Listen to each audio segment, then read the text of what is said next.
신약성경 요한 1서 1장 1절서부터 4절까지 말씀이 되겠습니다.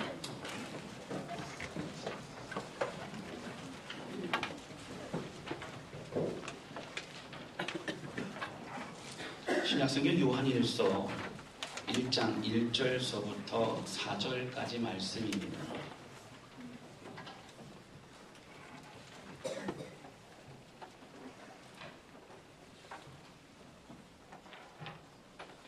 찾으신 일로 알고 함께 교독하겠습니다. 요한에서 1장 1절서부터 4절입니다. 제가 먼저 읽겠습니다. 태초부터 있는 생명의 말씀에 관하여는 우리가 들은 바요, 눈으로 본 바요, 자세히 보고 우리의 손으로 만진 바라. 이 생명이 하나님 바가 되느라 이 영원한 생명을 우리가 보았고 정하여 너에게 전하노니 이는 아버지와 함께 계시다가 우리에게 하나님 바가 되시니라. 우리가 보고 들은 말을 너희에게도 전함은 너희로 우리와 사귐이 있게 하려 함이니 우리의 사귐은 아버지와 그의 아들 예수 그리스도와 더불어 누림이라. 우리가 이것을 쓰면 우리의 기쁨이 충만하게 하려 합니다. 아멘. 할렐루야. 아멘. 네. 여러분 한 주간 하나님의 은혜로 승리하셨을 줄로 믿습니다. 아멘. 네. 여러분 시간이 벌써 이렇게 점점 흘러가서요. 2017년도 4월 둘째 주를 맞이하고 있습니다. 연초에 새해를 맞이해서 저희가 함께 특별 새벽 예배를 드린 지 얼마 안 된 것 같은데 벌써 시간이 흘렀습니다. 또 추웠던 그 겨울이 지나서 이제 좀 완연한 봄이 되었고 이제 개나리를 비롯하여 많은 꽃들이 더 피고 있습니다. 그만큼 시간은 빠르게 흘러가고 있고 그리고 우리의 삶도 분주함 가운데 계속적으로 이어져 가고 있습니다.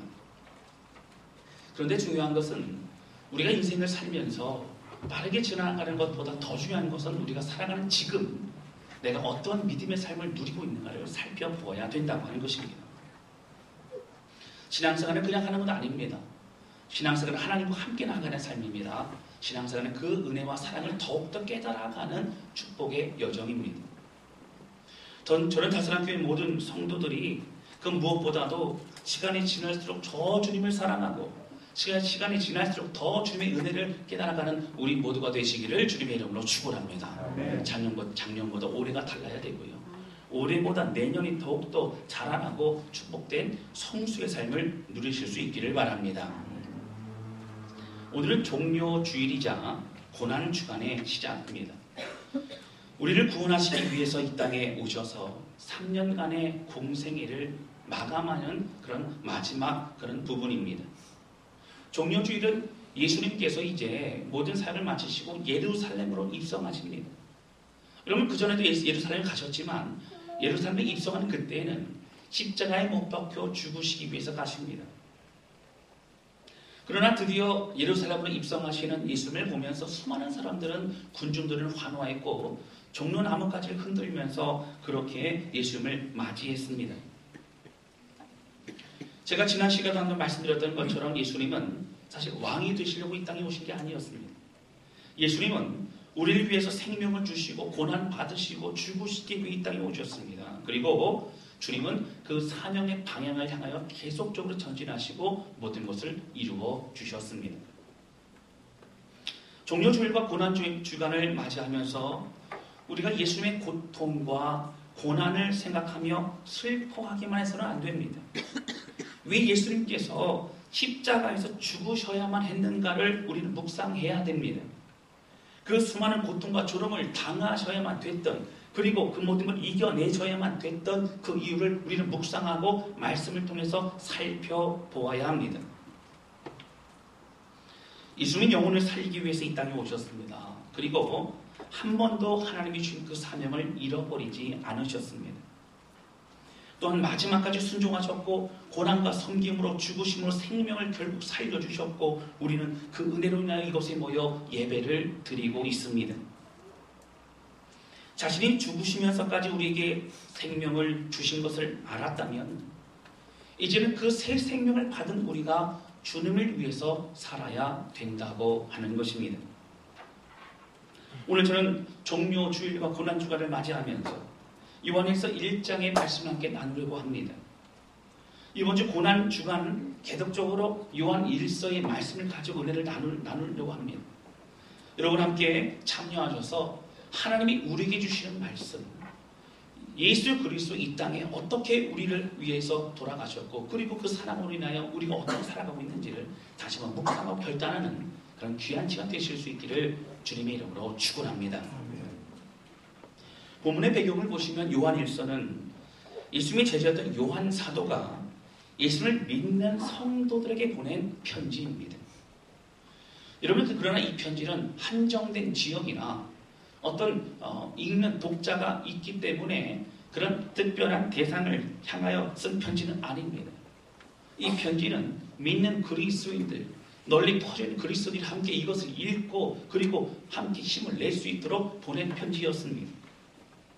당시 초대교회 안에 있었던 여러 어려움 중에 특별히 그 당시에 다른 복음을 전하고 다른 거짓을 전하는 그런 영지주의와 같은 그 이단 사상이 팽배했습니다. 그래서 사도 요한은 영지주의를 대적하는 그런 마음으로 함께 복음의 메시지를 전하고 있습니다. 또 하나님의 말씀이 이제는 실제적으로 역사하시는 말씀을 선포하고 있습니다. 여러분, 요한 사도는요 많은 말씀을 이제 그렇게 썼죠. 여러분 아시는 요한복음이 요한 사도가 썼고요, 요한 1, 2, 3서 그리고 요한 계시록을 요한 사도가 썼습니다. 우리가 내용적으로 보게 되었지만 요한복음은요 예수님의 행하신 행적에 대해서 나옵니다. 예수님의 행하신 행적을 승천하신 이후에 이제 되돌아보니까요 그가 나이 많아 이제 죽게 되는 나이 시점에 다가오면서 그 은혜와 감격부터 깨닫게 되었다고 하는 겁니다. 그래서 과거에 행하셨던 예수님의 말과 그 섬김이 이제 나에게 깊이 다가오는 현실의 지금의 믿음이 될 수 있도록 고백했던 것이 바로 요한복음입니다. 그리고 요한계시록은 여러분 당시에 고난과 핍박이 다가오고 있고요. 본격적인 그러한 핍박이 다가와서 여러분 네로 황제가 그런 많은 핍박을 주고 있었습니다. 그런 가운데 두려워하고 있었던 그러한 많은 그리스도인들에게 너희는 이제 하나님이 계시하시는 환상을 통하여 너희가 해석하고 이제는 믿음을 가지고 우리가 힘있게 나아가자 격려했던 것이 바로 요한계시록입니다. 미래에 주실 것들을 기대하며 현실에 내가 어떻게 살아가야 될지를 함께 나누었던 것이 바로 요한계시록입니다. 그러면 요한 1, 2, 3서는 어떤 책입니까? 바로 이 서신서는 하나님이 주시는 은혜의 복음을 가지고 있는 믿는 그리스도인들이 지금 내가 어떻게 살아야 될지를 하나하나 함께 나누었던지 사랑을 가지고 승리할 수 있는 책이 바로 요한 1, 2, 3서의 책이라고 하는 것입니다.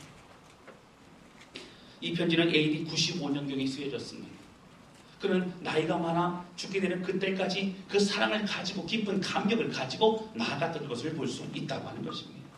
사랑하는 성도 여러분, 오늘 이 말씀을 통해서 요한 사도의 신앙의 연륜 그리고 그 안에 깊이 느꼈던 사랑의 고백이 우리들의 고백이 되었어요. 이번 고난 중을 통하여 하나님 더욱더 찬양하고 고백하고 그 은혜의 깊이를 경험하는 그런 우리 모두가 되실 수 있기를 주님의 이름으로 축원합니다.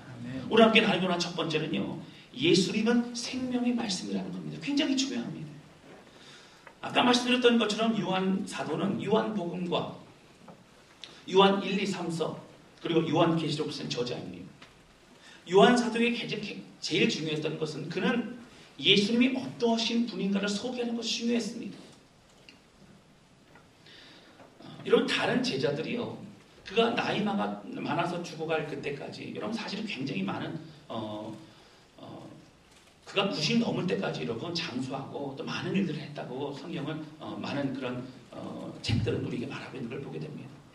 그런 여러 가지 그런 기록들을 통해 보게 되어지면 사실 여러분 다른 많은 그런 11명의 그런 마띠아와 또 포함이 됐죠. 그 제자들은 다 순교하면서 죽게 됩니다. 여러분 마찬가지로 베드로도요, 십자가에 거꾸로 못 박혀서 그런 죽게 됩니다. 점점 더 제자들이 순교하는 소식을 듣게 됩니다. 어떠한 제자는 칼이 찔림을 당하 죽었고, 어떠한 제자는 목이 이 톱으로 잘림을 당해서 죽었고, 어떤 제자는 십자가에 거꾸로 못박힘을 당해서 죽었고, 그런 소식을 들을 때마다 내가 왜 같이 죽지 못하고 끝까지 남아서 있어야 되는가를 그는 깊이 묵상하게 되었어요. 여러분, 그리고 예수님이 이제 부탁했던 예수님의 어머니 마리아를 그가 봉양하고 섬기면서 그가 마지막까지 그 남은 땅에서 할 수 있던 사명은 무엇이었습니까? 바로 예수님을 소개하는 그런 책들을 준비하는 것이었습니다. 요한복음과 요한 1, 2, 3서와 요한 계시록은 바로 예수님을 소개하는 겁니다. 여러분 요한복음을 보면요, 다른 사복음서에 다른 여러 가지 복음서에 비해서 좀 다른 것이 있어요. 요한복음은 예수님을 드러냅니다. 요한복음 보시면 그런 많은 표현이 나오는데 예수님은 어떤 분이라는 거예요. 요한복음 1장 1절서도 보시면 태초에 말씀이 계시니라. 그 말씀이 하나님이시니라. 그 말씀이 이 땅에 오셨고요. 그 누구를 말합니까? 예수님은 말씀이라고 하는 거예요. 여러분 잘 아시는 것처럼 예수님은요, 또 뭐라고요? 포도나무라는 거예요. 예수님이 포도나무가 우리를 가지니까 예수님 앞에 붙어 있어야 되는 거예요. 예수님이 선한 목자시라는 거예요. 선한 목자 주님을 따라가면 된다는 거예요. 그런 표현을 계속적으로 요한 사도가 하고 있는 것을 볼 수 있습니다. 여러분 그런 가운데 본격적인 그런 핍박이 다가올 그때를 위해서도 요한계시록을 작성했던 요한 사도는 오늘 본문의 말씀 1장 1절에 보시면 태초부터 있는 생명의 말씀에 관하여는 우리가 들은 바요, 눈으로 본 바요, 자세히 보고 우리의 손으로 만진 바라 이렇게 나옵니다. 여러분 굉장히 중요합니다. 우리 1장 1절 같이 읽겠습니다. 시작. 태초부터 있는 생명의 말씀에 관하여는 우리가 들은 바요, 눈으로 본 바요, 자세히 보고 우리 손으로 만진 바라. 아멘. 여러분 여기 태초는 언제예요? 여러분 우리가 까마득히 생각할 수 없는 여러분 그때를 말합니다. 바로 태초에 말씀이 생명의 말씀이 있다는 얘기는 여러분 천지를 창조하신 그때의 태초가 아닙니다. 요한복음에 있는 태초에 말씀이 계시니라 바로 하나님 스스로 계셨던 그때를 말합니다. 상상할 수 없는 그때를 말합니다. 바로 그때에 예수님은 생명의 말씀이라고 말하고 있습니다. 여러분 요한복음에도요, 아까 제가 말씀드렸던 것처럼 태초에 말씀 계시니 이렇게 시작을 하지요. 이 말씀은요 헬라어 원어로 보면 로고스라고 단어를 씁니다.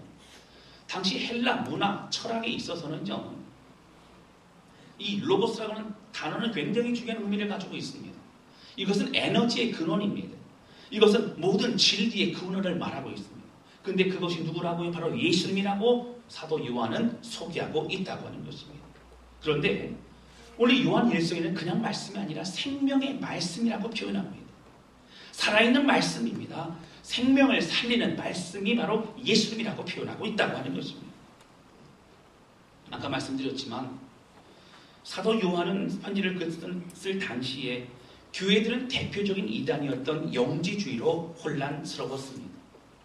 영지주의자들은요 영과 육을 나눕니다. 영은 거룩한 거예요. 영은 좋은 거예요. 육은 나쁜 거예요. 더러운 거예요. 여러분 그래가지고요 바로 육신으로 예수님이 오시지 않았다는 거예요. 예수님이 영으로 오셨다는 겁니다. 그래서 성육신 예수님을 부정합니다. 그들은 어떻게 얘기하냐면요 나사렛 땅에 예수라고 하는 성령이 있었다는 거예요. 그런데 성령이 그에게 이제 임하게 됩니다. 그래가지고요 그래서 성령이 임해서 그가 나사렛 땅에 있는 예수라고 하는 청년의 몸을 빌어서 사역을 했다는 거예요. 여러분 이것은 완전한 이단입니다. 예수님은요 이 땅에 마리아를 통하여 이제 동정녀 마리아를 통하여 성령을 잉태되셔서 이 땅에 오셨습니다. 그리고 우리 사람의 몸으로 모든 질과 모든 것들을 경험하시고 그리고 핍박을 받으시고 십자가에 못 박혀 돌아가셨습니다.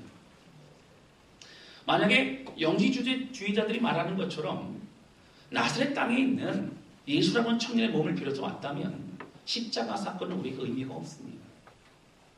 왜냐하면 여러분 사람은 죄를 지었기 때문에 누굴 대속할 수가 없습니다.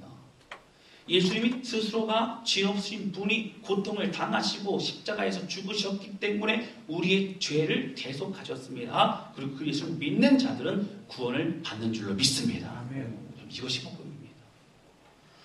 영지주의자들은 여러분 그들 마음 가운데 이제 육에 대한 그런 거부감이 있었습니다. 금욕주의를 여러분 하거나 아니면 이제 타락하여서 방종을 나가는 삶을 살았다고 하는 거예요. 그러다 보니까 주님 신실하게 믿고 그리고 주님 앞에 순종했던 많은 신실한 그리스도인들이 헷갈리기 시작했다라고 하는 것입니다. 그런 가운데 이제 사도 요한은 그렇게 고백합니다. 사도 요한은 무엇보다 바로 예수님의 생명의 말씀이라고 얘기합니다. 사도 요한은 주님은 생명을 살리는 말씀이요 살아계신 주님이요 지금도 우리와 함께 계신 주님이라고 고백하고 있는 것을 볼 수 있다고 하는 것입니다. 여러분, 그러면서 1장의 1절에 중요한 것이 있죠. 우리가 들은 바요, 눈으로 본 바요, 자세히 보고 우리 손으로 만진 바라보는 거예요.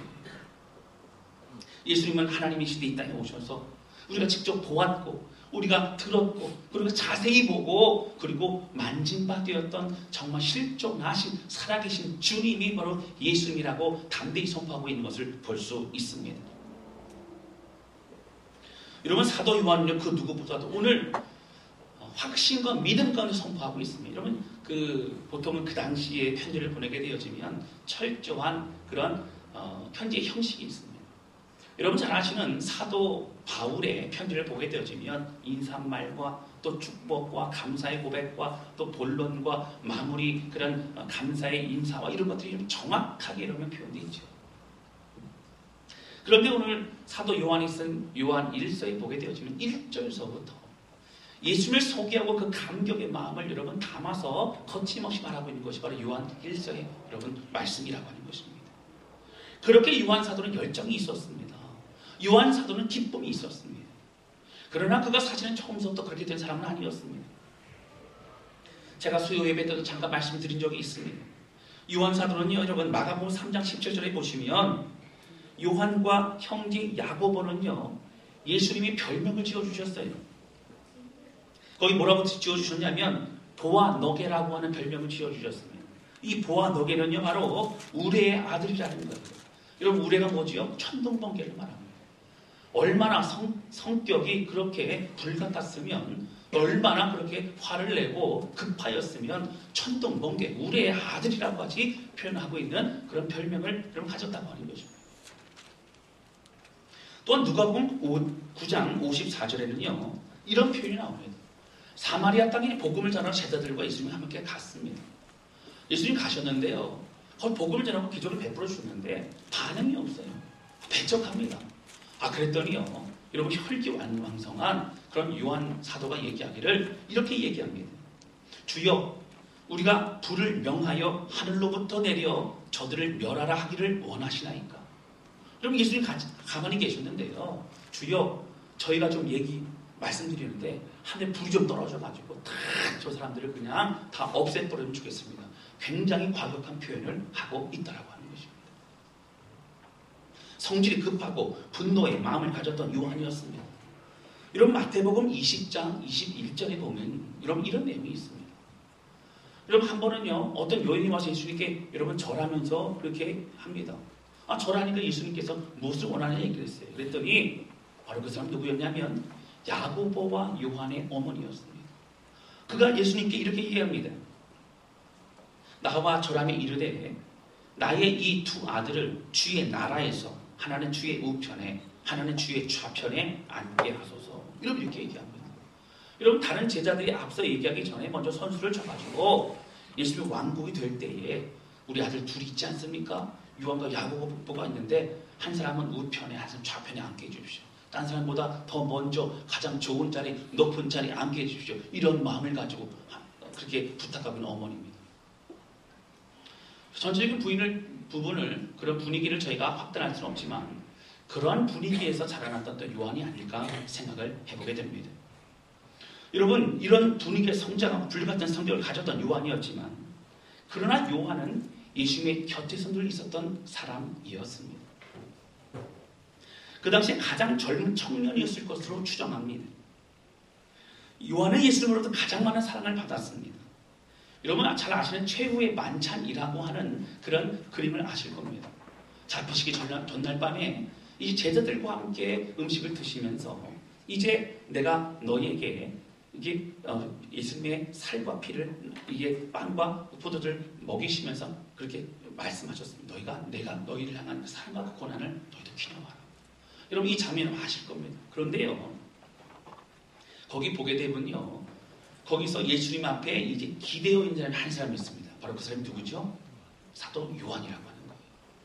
다른 사람들은 예수님 사랑한다 하면서도 기대할 수 없었던 바로 그런 사람이었지만 사도 요한은 늘 예수님 곁에 있었고 예수님이 기대고 있었고 그랬습니다. 오늘 본문의 말씀 보시면 재미있는 표현이 나오죠. 1절 보시면 자세히 보고 우리의 손으로 만진 바라.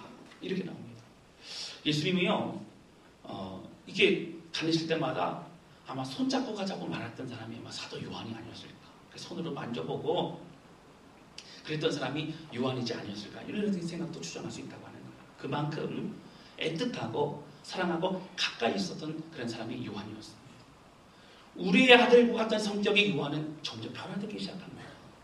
그런 예수님이 승천하시고 난 이후에 성령을 경험하고 그리고 과거에 있었던 모든 시간들을 되뇌어 이제 보니까 모든 추억 가운데 그 모든 예수님의 행동과 예수님의 말씀은 나를 향한 주의 사랑이었던 걸 깨닫게 됩니다.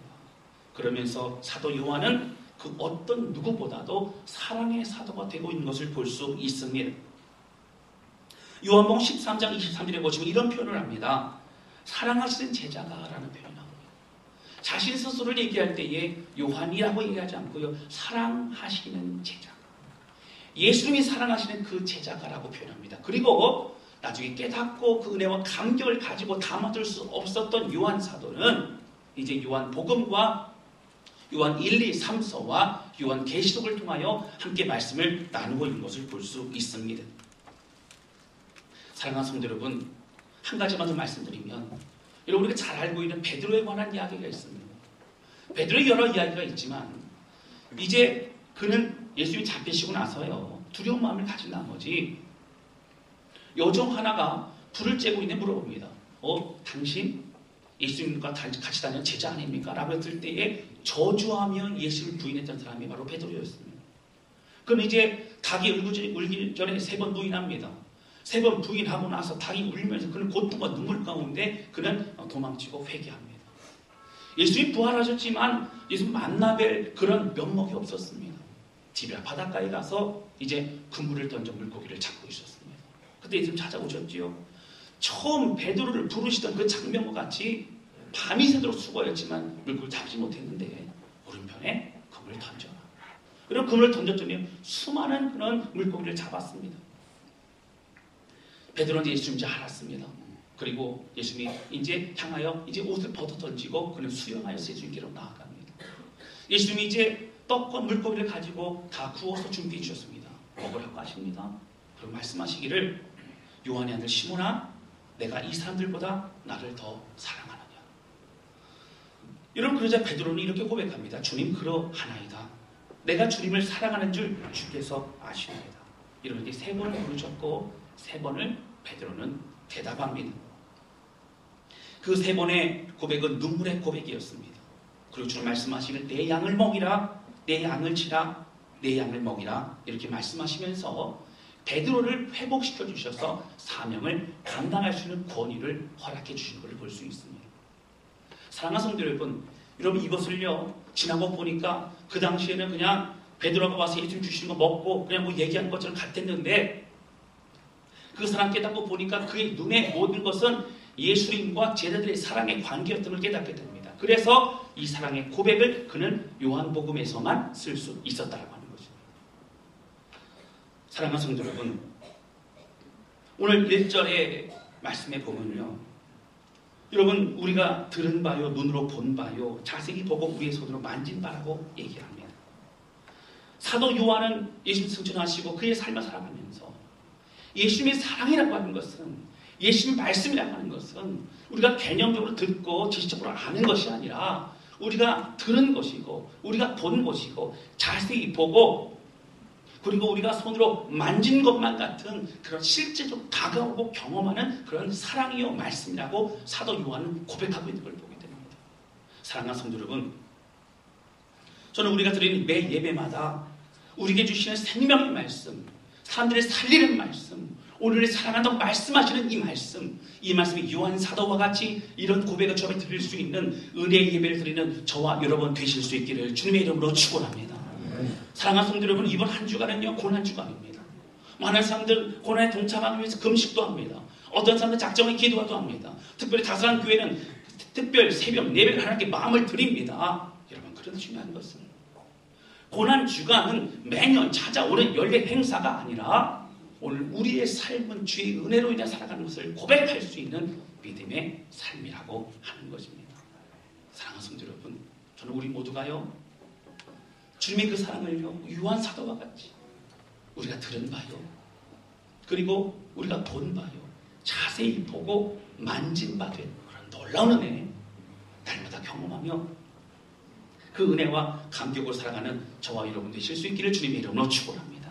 여러분, 그 사랑에 근거하여서 오늘 요한 사도 이런 고백을 하면 3절 보시면 이렇게 나옵니다. 우리가 보고 들은 바 너희에게도 전함은 너희로 우리와 사귐이 있게 하려 함이니, 교제하는 거예요. 사랑의 교제, 말씀의 그 사랑으로 교제하는 겁니다. 우리의 사귐은 아버지와 그의 아들 예수 그리스도와 더불어 누림이라. 하나님과 예수님과 함께 더불어 누림이라. 여러분, 우리말 성경에 보니까요, 이 누림이라가요, 여러분 사귐이라고 표현되어 있습니다. 우리 하나님과 예수님과 함께 사귐으로 함께 동행해 나가는 것이 우리의 삶이요 신앙생활이라고 요한 사도는 고백하고 있는 것을 볼 수 있습니다. 사랑하는 성도 여러분, 그 예수님과 함께 믿음의 삶을 누리시기를 주님의 이름으로 축원합니다. 여러분, 제가 지난주에 갈대의 상자라고 하는 책을 읽었습니다. 저는 읽었던 책인데 다시 한번 좀 보고 싶어서 책을 봤습니다. 2004년도에 지어진 책이고요. 이 책은 여러분 잘 아시는 김영길 총장님, 한동대의 초대 총장님이죠. 이분이 참 모진 고통과 고난 가운데서 믿음을 가지고 그리고 주의를 걸어갔던 그런 간증을 썼던 간증집 책입니다. 이 책 그의 부인 김영애 사모님이 쓰신 책입니다. 여기 보게 되어지면 그가 참 고통과 어려움 가운데서도 그런 굽이굽이 참 힘들고 어려운 그 시간마다 하나님 붙잡고 기도하는 그런 장면이 나오고요. 그 광야 가운데 하나님 회복시켜주시는 은혜의 삶을 누리고 있는 걸 보게 됩니다. 여러분, 보니까 쉽게 회복되지는 않더라고요. 기도의 시간이 필요하고 또 인내의 시간이 필요하고 훈련의 시간이 또 필요한 것을 보게 됩니다. 그런데 그 김영길 총장님은 여러분 과학자입니다. 그리고 대단한 과학자입니다. 철저한 그런 논리와 사고를 갖고 계신 분입니다. 근데 이분이 결혼하면서 그 사모님은 이제 어릴 때부터 신앙생활을 했던 그런 분이십니다. 그런데 조건이 뭐였냐면 이제 누구 소개로 만나게 되었는데 예수님 믿어야 결혼하겠다는 거예요. 그랬더니 이분이 얘기하시기를 그러면 믿겠다고 뭐 이렇게 얘기를 하고 결혼하셨습니다. 근데 결혼을 하고 나서의 내용이 제가 그 내용 좀 읽어드리겠습니다. 나와의 약속을 지키기 위해 결혼 후 남편은 주말마다 교회에 출석했다. 성경을 읽기 시작한 남편은 내게 시도 때도 없이 질문을 퍼부었다. 정원한 마리아와 요셉이 예수를 잉태했다고 하면 되지, 하필이면 성령으로 탄생했다고 하니 이런 모순과 억지를 어떻게 믿겠소? 또 물이 포도주로 어떻게 순식간에 변한단 말이오? 물 H2O를 배달하는 동안 알코올 C2H5OH로 화학 방정식이 바뀌고 말았으니 핵융합 반응이 일어나도 분수가 있지, 지금까지 상온에서 핵융합 반응이 일어난 적이 한 번도 없었어. 이런 기적을 인정한다면 어떻게 연구를 한단 말이오? 더구나 물고기 2마리와 보리떡 5개로 5,000명을 먹이고도 남았다니 이번에는 질적인 변화가 아니라 양적인 팽창이 일어났으니 질량 보존의 법칙에도 이건 어긋나는 일이요. 이렇게 얘기를 했다는 겁니다. 성경은 처음부터 이런 논리적 모순이니 우리 같은 사람은 믿기 힘들고 이렇게 얘기를 했습니다. 이 얘기를 듣고 나서요, 이제 이 부인 되신 사모님이 얼마나 걱정이 됐겠습니까? 결혼을 했는데 물을 수도 없고. 그래가지고 기도합니다. 그러면서 그 미국에서 이제 박사학위를 받고 그리고 나사 연구할 때입니다. 그때 이제 교회, 한인교회 성도들에게 부탁을 하고 함께 눈물로 기도하기 시작합니다. 미국에서 박사학위를 받고 미 항공우주국 나사에서 근무할 정도로 과학적인 사고만을 가지고 있었던 김영길 박사에게는 도무지 성경이 믿어지지 않고 와닿지 않았던 것입니다. 그를 위해서 아내와 여러분 많은 사람들이 함께 중보기도 했습니다. 어느 날이었습니다. 어느 날 밥도 안 먹고 무언가 열심히 읽고 있던 그가 이런 고백을 하게 되었습니다. 여보, 나는 이제야 분명히 알게 되었어. 하나님께서 어떤 분이신지, 왜 그분이 사람이 되기 위해 성령으로 탄생해야 했는지, 2000년 전에 돌아가신 예수님이 나와 어떤 상관이 있는지 이제야 알았어. 예수님은 살아계신 하나님이요, 그분이 죄인인 나를 대신해 죽기 위해 이 땅에 오신 것이요, 예수님은 내 죄에 대한 복속금을 지불하기 위해 십자가에서 죽으셨소. 물이 포도주로 변한 것은 비과학적이라기보다는 초과학적인 사건이기 때문에 과학으로 증명할 대상이 아니라 믿음으로 받아들여야 하고, 또한 성경 기적 사건들이 과학 법칙을 초월한 것 같이 구원의 은혜는 은혜의 도덕률을 초월하고 있어. 여러분, 이 박사님은 한국으로 돌아와서 모든 것을 접고 이제 한국의 후배들을 위해서 헌신하고자 카이스트의 교수가 됩니다. 그리고 여러분 잘 아시는 창조과학회를 만들어서 신앙인은 과학자들 모아 함께 성경의 진리임을 과학으로 증명하고 또 믿음으로 고백하는 그런 많은 일들을 감당하고 있는 것을 볼 수 있다고 하는 것입니다. 그리고 한동대 초대 총장이 되어서 비전을 가진 믿음의 사람들을 국제적인 인재로 준비시킨 일을 감당하고 있는 것을 볼 수 있습니다. 사랑하는 성도 여러분, 우리들에게는 복음은 어떤 의미로 다가오고 있습니까?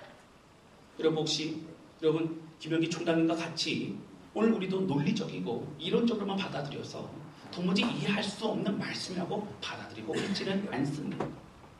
저는 오늘 이 말씀 통해서 요한 사도가요 변화되어 바로 예수 그리스도의 그 말씀이 우리가 들은 바요, 그리고 본 바요, 자세히 보고 만진 바 된 놀라운 생명의 말씀을 기억하면서 그 은혜로 날마다 승리하며 기쁨과 감격으로 살아가는 그런 우리 모두가 되실 수 있기를 주님의 이름으로 축원합니다. 그럼 이번 한 주간 고난 주간을 맞이하면서 십자가를 묵상하게 될 것입니다. 주님의 고난은 그냥 아프신 것이 아닙니다. 우리를 살리기 위한 그 사건은 나의 사건이고 나를 향한 사랑의 사건임을 여러분 기억하여서 오늘 요한 사도 같은 고백, 또 김영기 촉장님 같은 그런 고백을 우리 함께 할 수 있는 우리 삶을 우리는 그런 우리 모두가 되실 수 있기를 주님의 이름으로 축원합니다. 여러분 무엇보다 오늘서부터 다음 주에 벚꽃 전도 축제합니다. 받은 사랑 은혜 함께 나눠줄 수 있기를 바랍니다. 여러분 모르는 사람이 다가가는 쉽지 않습니다. 그러나 여러분 우리가 이미 받았고 나누어 줄 수 있는 것을 가졌다는 것을 기억하실 수 있기를 바랍니다. 이 시간 함께 좀 찬양하면서 주의 마음을 좀 드렸으면 좋겠습니다.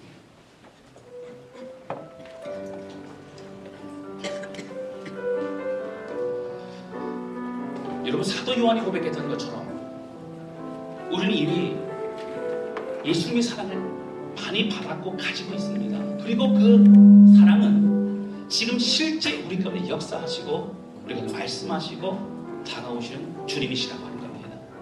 우리 이 사랑 고백하면서 이 찬양을 할 때에 나를 위해 이 땅에 오신 예수님, 내가 이것을 가지고 거저받은 귀한 사랑, 그 누가 대신하리요? 나의 생명 다할 때까지 그 사랑을 전하겠습니다. 우리 결단하며 함께 고백하는 시간을 갖도록 하겠습니다.